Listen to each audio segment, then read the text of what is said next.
These two things are true. The more firefighters respond to a fire, the more damage the fire causes. Heavier children are better at reading. So does that mean the next time a fire breaks out, you should limit the number of firefighters at the scene? Or is gaining weight the way to reading better? The statements are correct, but can you see why they might lead you to the wrong conclusions? Let's consider the firefighters. You're told the number of firefighters and the damage caused by the fire. What you're not told is the seriousness of the fire. If you have a serious situation, something a few firefighters can't handle, then they have to call for more help. The real reason there is more damage is because the condition is more serious. Let's consider the one about children. Again, you only have two variables. Their weight, that's your first variable, and reading level, that's your second variable. There's a third variable which wasn't mentioned: age. The real reason heavier children tend to read better is because they're older.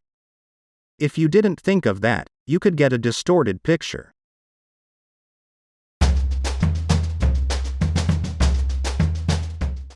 An association between X and Y doesn't mean X causes Y. That's because there are many possible reasons for an association. The simplest reason is that it could be due to chance. This is called spurious correlation. Or there could be a common cause. Remember the firefighters? Let's set up the situation as a diagram. What you're told is that as the number of firefighters increases, the extent of damage also increases. What you're not told is the seriousness of the fire. That data wasn't collected. That's why we're saying it's unobserved. Yet both the number of firefighters and the extent of damage depends on the seriousness of the fire. You only saw half the picture. You didn't see the other half. There could be confounding variables. Many heavy drinkers have heart disease. But does alcohol cause heart disease? Let's draw this out. Alcohol is the explanatory variable. Heart disease is the response variable. At the same time, there may be other factors that increase the risk of heart disease, like lifestyle, age, or genetics. These other factors may also be associated with drinking. So all these variables could be confounded, and you could be commingling the effects.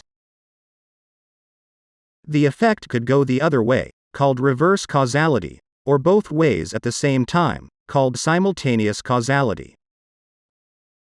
Consumer confidence about the economy can encourage people to spend more, which boosts the economy. A growing economy in turn instills greater consumer confidence. Then you have to separate the effect of each. Finally, there could indeed be causation.